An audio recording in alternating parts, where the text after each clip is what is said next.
성도 여러분 평안하게 잘 지내셨습니까? 천년왕국 시리즈 29번째 강의 시작하도록 하겠습니다. 여러분 계시록을 읽다가 14장에서 멈춰 보신 적 있으세요? 어린 양이 시온산에 섰고 그와 함께 14만 4천이 서 있는데 14만 4천에 대한 의미 우리가 지난 시간에 살펴보았는데 이 내용을 좀 자세하게 깊이 있게 공부할 필요가 있다라는 생각이 들었습니다. 왜냐하면 지난 강의를 듣고 여러 성도님들이 다양한 채널로 질문을 주셔서 이 부분에 대한 정확한 개념 설명이 성경을 근거로 정립할 필요가 있겠다라는 마음이 들어서 오늘부터 몇 시간에 걸쳐서 계시록 14장에 등장하는 14만 4천의 의미와 또 계시록 14장의 내용을 강의식으로 좀 설명을 드리는 시간을 갖도록 하겠습니다. 지난 시간 공부를 같이 하신 분들은 이제 정확히 아셨을 거예요. 계시록 7장과 계시록 14장에 등장하는 14만 4천은 한국에서 유난을 떨고 있는 그 이단이 말하는 그들의 교단과 사람 수를 의미하는 것이 아니고 7년 환란기 때 하나님께서 예비하신 유대인 이스라엘 민족에 숨겨놓은 복음의 전사들과 같은 복음 선포자들 그 14만 4천을 의미하는 거다라는 것을 이제 알고 계실 겁니다. 민족적으로 혈통적으로 12지파가 그 시기에 회복이 될 거라는 얘기를 성경 하나님께서 말씀을 하신 것이죠. 자, 그런데 이렇게만 말씀드리면 조금 약합니다. 이단들의 불화살을 방어하기에는 너무나 약하다라는 생각이 듭니다. 누군가 도대체 14만 4천이 그러면 그런 이단 사이비들이 말하는 단체의 주장은 아닌 건 알겠는데 성경을 근거로 도대체 누구냐라고 이렇게 질문을 한다면 우리가 어떻게 대답을 해야 될까요? 또한 우리가 지금 계속해서 공부하고 있는 천년왕국 이 시리즈와 이 내용이 또 맞물려 돌아가는 부분들이 있기 때문에 성경을 깊이 있게 또 신앙을 탄탄한 성경의 교리의 근거 위에서 하고자 하신 분들은 이 의미를 정확하게 알고 또 성경을 바르게 보실 필요가 있습니다. 그래서 오늘은 이런 내용들을 누군가가 이것에 대한 질문을 던졌을 때 정확하게 성경을 근거로 답변을 드릴 수 있도록 그렇게 함께 성경을 파고드는 시간을 갖도록 하겠습니다. 오늘 강의를 시작하기 앞서서 아직 제 채널을 구독하지 않는 분들은 구독과 좋아요로 함께 해주시길 부탁을 드립니다. 마지막 시대 거룩한 성도를 세우기 위한 미디어 선교 전문 채널인 오강일의 인사이트 이 채널을 성도 여러분께서 사랑해 주시고 기도로 또 물질로 동역해 주셔서 정말 감사드립니다. 이 마지막 세대에 성경에 근거한 가감하지 않고 또 정말 이 마지막 세대를 향한 하나님의 메시지를 성경을 근거로 알고자 하고 그래서 정말 바르게 깨어있고 거룩한 신앙으로 살아가고자 하는 많은 성도님들의 열망이 있습니다. 이 미디어 선교 채널이 그 일에 앞장서고 있습니다. 성도 여러분들의 기도와 또 물질 후원이 귀하게 그 사역에 잘 쓰일 수 있도록 함께 해주시고 또 늘 기도와 또 물질로 동역해 주시길 부탁을 드립니다. 자, 본격적으로 말씀을 시작해 볼까요? 7장 2절에서 4절 말씀 그리고 요한계시록 14장 1절의 말씀을 여러분이 성경을 펼쳐서 이렇게 연결해서 보시면 앞에 계시록 7장에서는 우리가 우리 하나님의 종들의 이마에 인치기까지 땅이나 바다나 나무들을 해하지 말라. 인침을 받은 자들이 있는데 바로 그들이 이스라엘 민족 12지파 14만 4천이다 라고 성경이 계시록 7장에서 이야기를 합니다. 자, 그리고 나서 그 동일한 숫자의 인물들이 계시록 14장에 등장하는데 여러분 성경 요한계시록 14장을 펼쳐보실까요? 내가 보니 보라 어린 양이 시온산에 섰고 그와 함께 14만 4천이 서 있는데 그들의 이마에는 어린 양의 이름과 그 아버지의 이름을 쓴 것이 있더라 라고 성경이 말씀하고 있습니다. 자, 먼저 계시록 7장과 14장의 관계부터 정확하게 잡아야 됩니다. 자, 계시록 7장을 보시면 14만 4천이 등장하는 그때의 어떤 시점을 보시면 여섯째 인이 떼어지고 진노의 큰 날이 임박하는 그 순간 하나님이 심판의 네 바람을 붙잡아 세우시고 이마에 인을 치시는 그 장면이 있습니다. 마치 커다란 폭풍 전야와 같이 큰일이 있기 앞서서 이제 하나님께서 자신이 지켜야 될 그 사람들에게 도장을 찍어주시는 그 행위가 있는 것이죠. 자, 그렇다고 한다면 우리가 좀 오늘 살펴볼 계시록 14장은 언제입니까? 바로 앞장에 계시록 13장을 통과했어요. 근데 여러분 계시록 13장은 그 유명한 666표에 대한 이야기를 하고 있거든요.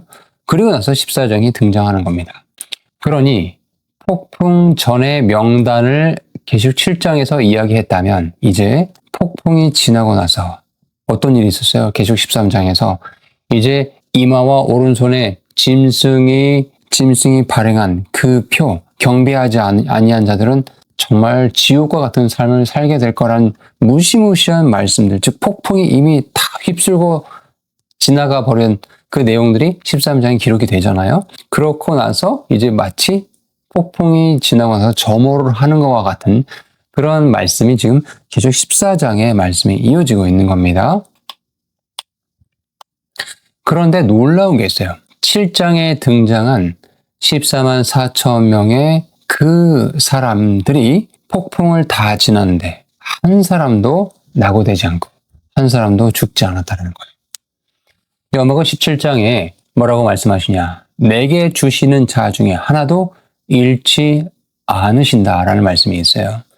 환란기라는 극한의 상황에서조차도 이미 하나님께서 성령의 역사를 통해서 인침을 받은 이스라엘 민족의 그 12지파의 14만 4천, 천열매이기도 하고 그 환란기에 이제 하나님의 심판의 시간, 그리고 정말 민족적으로 회개하고 돌아가야 된다는 것을 전 세계에 외치는 정말 전투적인 복음의 선포자들이 될 거라고 말씀드렸는데 바로 그 사람들이 사역을 다 마치고 나서도 단 한 사람도 낙오되지 않았다. 예수님의 약속처럼 단 한 사람도 잃어버리지 않았다는 말씀이 우리 두 눈으로 지금 확인해 볼 수 있는 것입니다. 자, 이들의 정체가 누구라고요? 이제 정확하게 이제 대답하실 수 있을 거예요. 이스라엘의 12지파에서 12,000명씩 나온.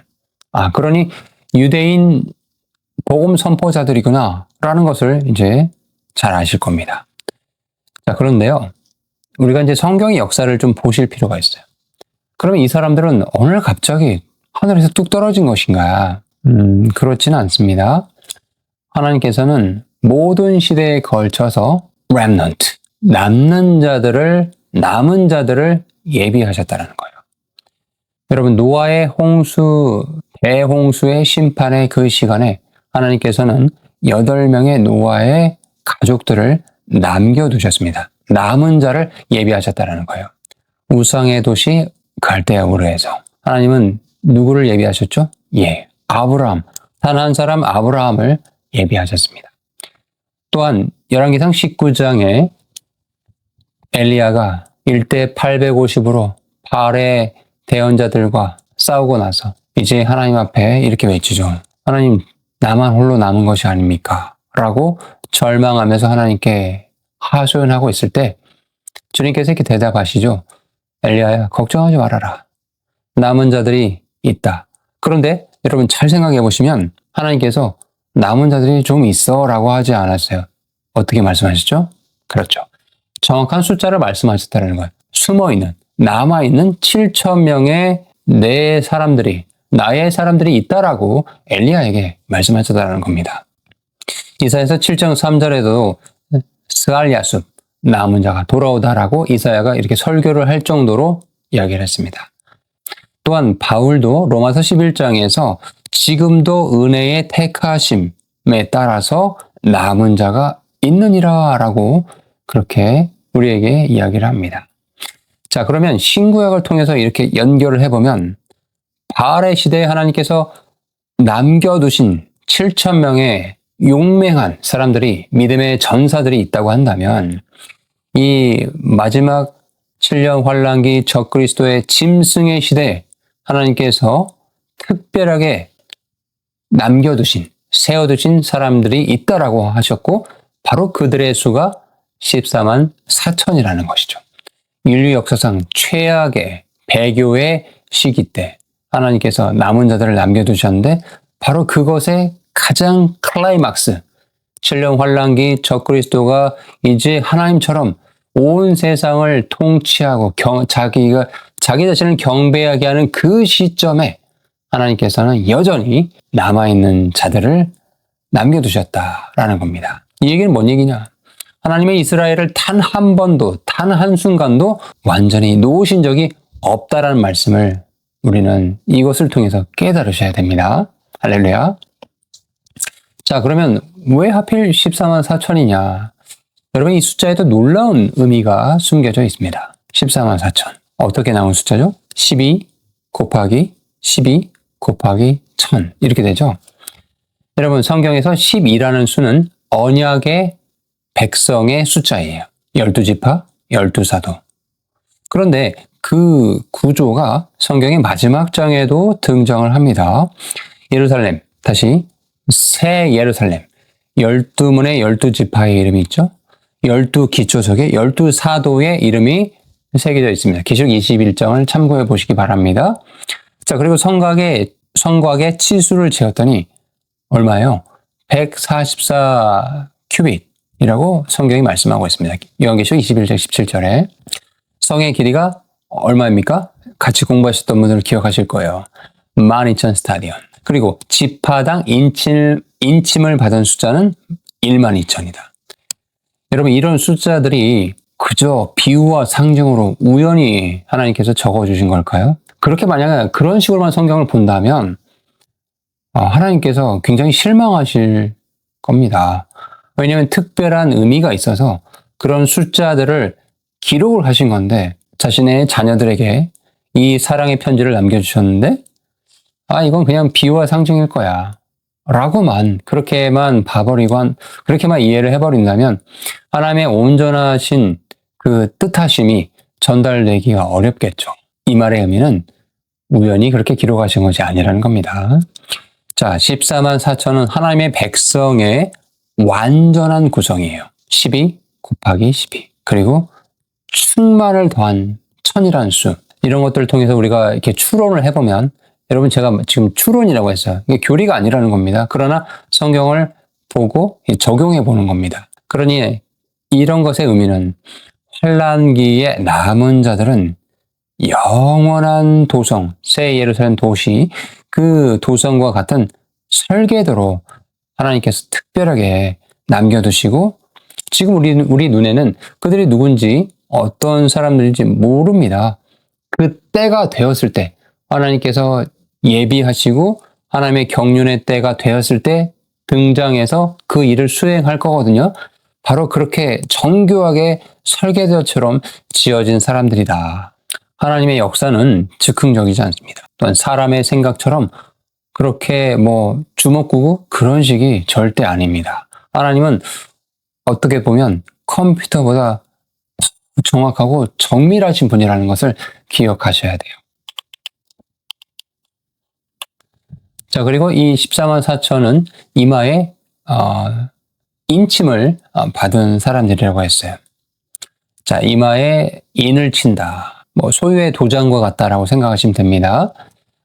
이것을 이해하실 때 에스겔서 9장 4절과 에베소서 1장 13절을 같이 이 두 구절을 연계해서 보시면 좋겠는데 에스겔서 9장 4절에는 가정한 일로 말미암아 탄식하며 우는 자의 이마에 표를 그리라 라고 말씀하셨고 에베소서 1장 13절에는 그 안에서 너희도 약속의 성령으로 인치심을 받았다라고 성경이 말씀하고 있어요. 그러니 이마에 인을 친다라는 거, 이것도 계보가 있다는 거죠.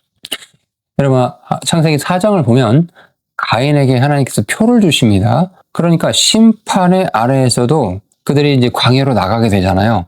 그럼에도 불구하고 그들의 생명을 보호해 주시는 표를 창세기 4장 15절에 말씀하셔요. 또한 하나님이 친히 닫으신 방주의 문에도 창세기 7장 16절에 보시면 창세기 펴보세요.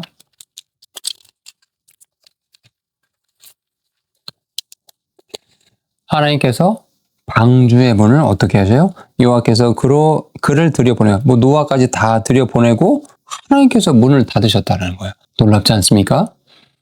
또한 지난 강의에도 말씀드렸지만 이집트에서 10번째 무시무시한 그 재앙이 휩쓸고 지나가는 그 시점에 어린 양의 피를 문설주에 바를 때 그때도 인을 표를 주셨다는 거죠. 그리고 교회 시대에 이제 성령님의 인치심이 있습니다. 자, 우리가 이런 것들을 보면서 어떤 패턴이 보이십니까? 그러니까 심판이 임하기 전에 하나님께서는 자신의 소유의 백성에게 표를 주신다는 거예요. 소유의 도장을 꽝 찍어주시면서 이 사람은 건들지 마라, 내 자녀들이야 라고 이렇게 구분을 해 주신다는 거죠. 이렇게 하나님의 폭풍과 같은 진노가 임하기 전에 인을 치시고 도장을 찍으시고 구분해 주시는 이런 일이 있고 난 이후에 이제 하나님의 진노가 쏟아진다. 하나님이 이마에 인을 치시니 다시 자 그런데 사탄은 하나님을 늘 모조하고 모방하죠.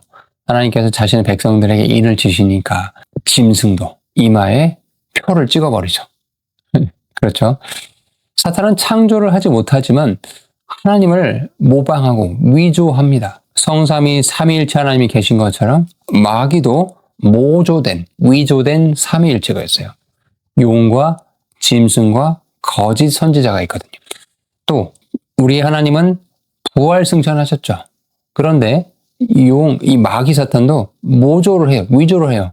상처를 입었다가 죽은 것처럼 보였는데 자기 살아나는 모습을 보여주거든요. 또 성령님께서 구분해서 환난을 피하고 위기를 피하고 진노에서 건져주시기 위해서 하나님의 자녀들에게 구분해서 인을 쳐주시는데 짐승도 똑같이 위조를 하고 있죠. 그러니 저는 이렇게 말씀드리고 싶어요. 종말론에 대한 전쟁은 무신론과의 전쟁이 아니라 위조품과의 전쟁이다. 여러분, 이 때가 가면 갈수록 마지막 때가 다가오면 다가올수록 둘 중에 하나예요. 내가 하나님의 인을 받은 사람 편에 그 무리에 거룩한 무리에 들어갈 것인가. 그렇지 않으면 이제 짐승의 표를 받을 수밖에 없는 그런 무리의 그런 위치에 그런 부류로 내가 들어갈 것인가. 자, 다시 이제 본문 보시기 바랍니다. 요한계시록 14장에 자 이제 이 본문 요한계시록 14장 2절 3절에 보시면은 내가 하늘에서 나는 소리를 들으니 많은 물소리와 같고 큰 노랫소리와도 같은데 내가 들은 소리는 검은 옷 타는 자들이 그 검은 옷을 타는 것 같더라. 그들이 보좌 앞과 내 생물과 내 장로들 앞에서 새 노래를 부르니 땅에서 속량함을 받은 14만 4천 밖에는 능히 이 노래를 배울 자가 없더라 라고 말씀합니다. 자, 소리가 하늘에서 나고 있어요. 맑은 물소리 같고 큰 우레소리와 같고 우리말 성경에는 검은 거라고 했지만 영어로 가보시면 their harp라고 하프 악기와 같은 하프 악기 아시죠? 그런 소리가 난다고 합니다. 자, 그런데 그 노래를 배울 수 있는 자들은 땅의 시온산에 있는 14만 4천 분입니다. 자, 하늘의 합창단이 부르고 지상의 성도가 배워서 부르는 이중 구조를 지금 보여주고 있죠. 성경 전체에서 이들이 부르는 새로운 노래, 3절에 그랬죠? 새 노래를 부르니라고 말씀하고 있죠. 이 표현은 성경에 이 새 노래라는 표현은 성경에 9번 정도 등장하는데 공통점이 뭐냐? 전부 구속의 노래라는 거예요. 하나님께 환난 가운데, 고난 가운데, 위기 가운데 하나님께서 구해주신 그 은혜를 찬양하는 노래라는 겁니다. 그런데 왜 그들만 배울 수 있는가? 14만 4천은 이 환난 가운데 땅에서 속량함을 받은 자들이기 때문에 그렇다. 자, 계속해서 보시면 이제 4절, 5절 볼까요? 이 사람들은 여자와 더불어 더럽히지 아니하고 순결한 자라. 어린 양이 어디로 가든지 인도하든지 따라가는 자면 사람 가운데서 속량함을 받아 처음 익은 열매로 하나님과 어린 양에게 속한 자들이니 그 입에 거짓말이 없고 흠이 없는 자들이더라. 할렐루야. 자, 이들을 향해서 하나님께서는 처음 익은 열매다라고 말씀하셨어요. 자, 레위기 23장의 초실절에 첫 이삭단을 흔들면 밭 전체가 이제 거룩하게 예약이 되잖아요. 마치 로마서 11장 16절에 첫 열매가 거룩한즉 떡덩이도 그러하다라는 그 말씀처럼, 즉 첫 열매는 수확의 끝이 아니라 본 추수의 예약과 같은 것이죠. 신약을 통해서 보시면은 이 수확을 기록해요. 처음에 초실절 그날 부활하신 그리스도, 그리고 야고보서 1장 18절에 교회, 그리고 계시록 14장 4절에 14만 4천. 자, 이들이 이 유대 민족이 첫 열매라고 한다면 본 추수는 뭐냐? 그들이 그 찌른 바 그를 바라보고 통곡하기를. 스가랴 12장 10절 말씀이죠. 온 이스라엘이 구원을 받으리라. 로마서 11장 26절 말씀이죠. 다시 말하면 유대 민족 이스라엘 지파 14만 4천은 이제 이스라엘이라는 밭 전체가 민족적으로, 국가적으로 하나님 앞에 회개하고 돌아온다라는 그 정확한 약속이라는 겁니다. 자, 왜 하필 어린 양께서 그 산에 서 있습니까? 창세기 22장 모리아의 산길을 생각해 볼까요? 이삭이 아브라함에게 묻죠. 번제할 어린 양이 아버지 어디 있습니까? 그럴 때 아브라함이 이렇게 대답합니다. 여러분 잘 알고 계실 겁니다. 하나님께서 친히 준비하시리라. 이것이 그 산의 이름이 되죠. 여호와이레.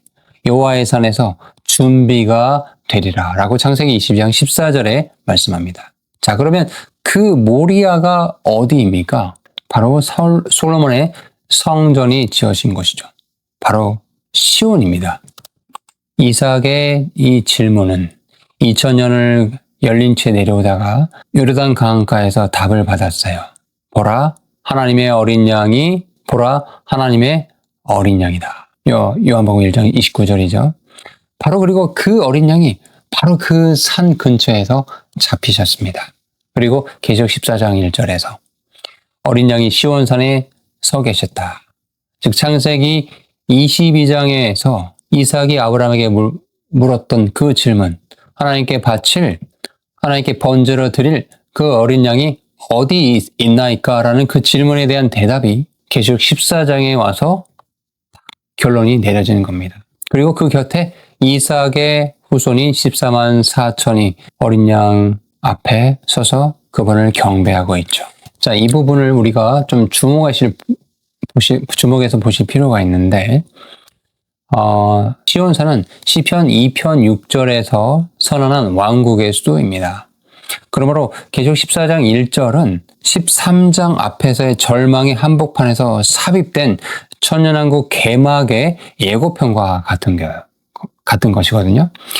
천년매의 논리는 왕국의 인구 구성을 보여주고 있어요. 14만 4천이 첫 단과 같은 역할이고, 그리고 스가랴서 13장 8절 9절 말씀처럼 그 연단받아 남은 자들이 있고, 이제 온 이스라엘의 회심이 로마서 11장 26절 말씀처럼 있을 것이고, 왕국에서 회복되는 제사장 나라가 생겨나게 되고, 이제 열방이 시온으로 순례하는 일들이 있게 된다. 즉 14만 4천은 천년왕국 이스라엘의 선발대이자 제사장 나라의 첫 소품자들과 같다라고 그렇게 이해하시면 좋겠습니다. 그러니 요한계시록 14장을 제대로 이해하셔야 우리가 지금 여태까지 계속 공부하고 있는 천년왕국에 대한 이해가 한층 더 깊어지실 수 있는 겁니다. 할렐루야. 지금 설명은 좀 이해가 어려우실 수 있으니 혹시라도 조금 더 부연 설명이 필요하거나 궁금한 점들은 여러분 댓글로 남겨주시면 제가 추가로 더 부연 설명하거나 필요하다면 추가 영상으로도 답변을 드리도록 하겠습니다.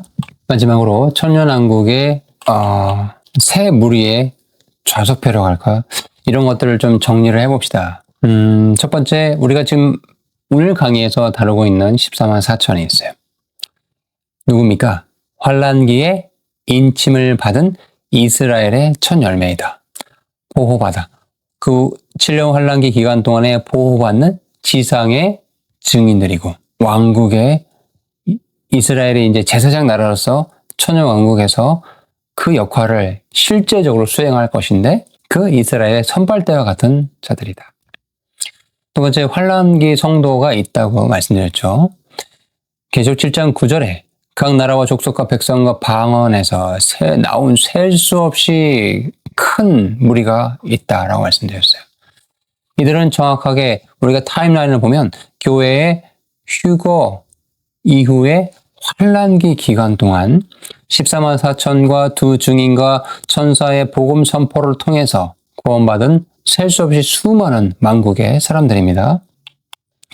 이들은 대부분 순교하여 하늘에 도착하였고 이제 재림 때 부활해서 왕국에 동참하게 될 것입니다. 그리고 어린 양의 신부가 있어요. 이 어린 양의 신부에 대해서는 제가 별도의 강의로 다시 한번 더 조금 깊이 있게 부연 설명을 드리도록 할게요. 좀 간단히만 말씀을 드리면 좀 강의 시간이 많이 지났으니까요. 어린 양의 신부가 누구냐라고 정말 단답형으로 누가 이렇게 묻고 대답을 해야 되는 상황이라고 한다면 교회다라고 대답하시면 됩니다. 그러면 거의 틀리지 않는 대답이 돼요. 에베소서 5장 25절, 32절에 교회와 그리스도에 대해서 그리스도와 교회에 대해서 말하노라 라고 말씀하시거든요. 그러면 이 구별의 시점이 뭐냐면 부활의 시점이 아니라 연합의 방식이에요. 제가 이거는 지난 앞선 강의에서도 한번 말씀을 드렸습니다. 어린 양의 신부는 오순절, 다시 잘 보세요. 예수님께서 부활 승천하시고 나서 이제 사도행전 1, 2장에 가보시면은 오순절에 마가의 다락방에서 성령님을 기대하면서 기다리고 있는 사람들이 있었습니다. 그때 성령님께서 강력하게 임하시죠. 바로 그 시점부터가 이제 교회 시대 초시계가 스타트하고 눌러진 거라고 그렇게 이해하시면 되거든요. 자, 바로 그 오순절 사건부터 쭉 역사가 이제 2000년 넘게 흘러오고 있어요. 그리고 하나님께서 약속하신 이제 타이머가 저희는 알지 못하죠. 그러나 우리는 말씀을 통해서 시대를 분별하고 있는 겁니다. 그 휴거 시점까지, 요 기간까지가 바로 교회 시대라고 할 수 있어요. 그리고 이 교회 시대에 성령 침례로 그리스도의 몸에, 그리스도라는 우주적인 몸에 연합된 자들이 바로 어린 양의 신부인 겁니다. 이해가 되십니까? 그래서 제가 앞선 강의에서 세례 요한에 대해서 말씀드렸던 거 기억나시죠? 구약의 성도들 가운데 가장 큰 자라고 할 수 있는 이 세례 요한, 침례자 요한도 자기 자신을 나는 신부가 아니라 신랑의 친구다라고 말했다는 것을 여러분 제가 그 의미에 대해서 설명을 드렸습니다. 좀 이해가 안 되신 분들은 앞선 강의를 찾아보시기 바라요. 제가 또 링크를 아래에 댓글로 남겨드리도록 하겠습니다. 자, 그리고 계시록 19장 9절에서는 신부 외에 혼인잔치에 청함을 받은 자들이 있다. 즉 하객들이 있다라고 말씀드렸어요. 그러니 자, 이런 내용들을 정리해보면 환란기 성도와 14만 4천은 첫째 부활에 참여합니까? 예, 참여합니다. 하나님께서 정해놓은 그 뭐라고 할까요? 제가 이게 군대의 어떤 사열대와 같다고 말씀드렸죠. 순서대로 이렇게 부활하는 그 영광에 참여하게 될 거예요. 그런데 그 환란기 성도와 14만 4천이 어린 양의 신부냐라고 좀 더 깊이 있게 핀셋으로 질문을 하면 아니요, 그렇지는 않습니다라고 대답하셔야 돼요. 그들은 어린 양의 혼인식의 하객입니다라고 보는 것이 타당한 성경적인 해석입니다. 혼인잔치의 그 축제는 언제 있다고 했어요? 천년왕국이 개국하고 나서 있다고 말씀드렸기 때문에 환란기 성도들까지 첫째 부활에 참여하는 영광스러운 자들이지만 조금 더 엄밀하게 분별해서 말씀드리면 어린 양의 혼인식에 신랑 되신 예수님과 신부인 교회가 연합하는 것이고 환란기 성도는 세례 요한과 같이 하객으로서 그 기쁨을 만끽하고 누리게 될 것이다. 이해가 되십니까? 정리해보면 신부인 교회는 왕으로서 함께 다스리고 14만 4천은 제사장 나라의 첫 열매로 환란기 성도는 왕국의 백성이자 그 통치에도 동참자로서 그렇게 하나님께서 각자의 자리가 있고 각자의 어떤 영향들, 축복의 열매들이 있다라는 거예요. 이런 부분들을 이해를 하실 필요가 있어요. 이것이 어떤 차득이나 경쟁이 아닙니다. 이것이 하나님의 원리라는 것을 또 기억하시면 좋겠습니다. 제가 이 점에 대해서 고린도전서 15장 41절의 말씀을 근거로 바로 이것이 하나님의 영광의 다양성의 측면으로 이해하시는 것이 좋겠다라고 그렇게 말씀을 드리는 걸 기억하실 겁니다. 할렐루야. 자, 오늘 강의가 좀 길었네요. 정리해 보겠습니다.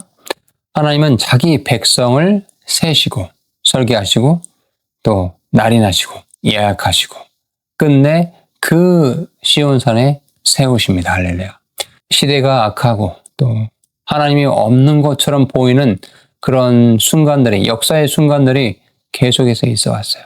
그러나 하나님께서는 노아의 때도 엘리야의 때도 그리고 마지막 적그리스도가 통치하는 이 짐승의 때에도 여전히 저와 여러분을 위해서 숨어있는 렘넌트, 남은 자들을 약속해 주셨고 반드시 그 약속은 성취가 된다. 성취가 돼 왔고 성취가 될 것이다 라고 그렇게 하나님을 신뢰하실 것을 축복합니다.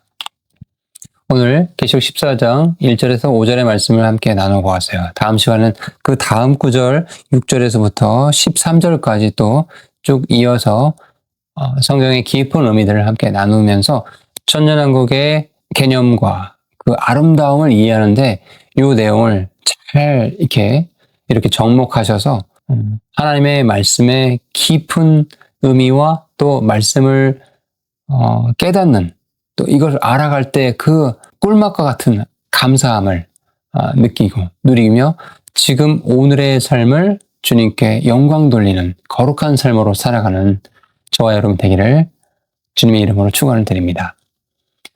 오늘 강의가 유익하셨다면 주변에 이 강의를 또 널리 공유해 주시길 부탁드립니다. 주님은 늘 선하십니다. 다음 시간에 또 유익한 말씀으로 찾아뵙도록 하겠습니다. 함께해 주셔서 감사드립니다.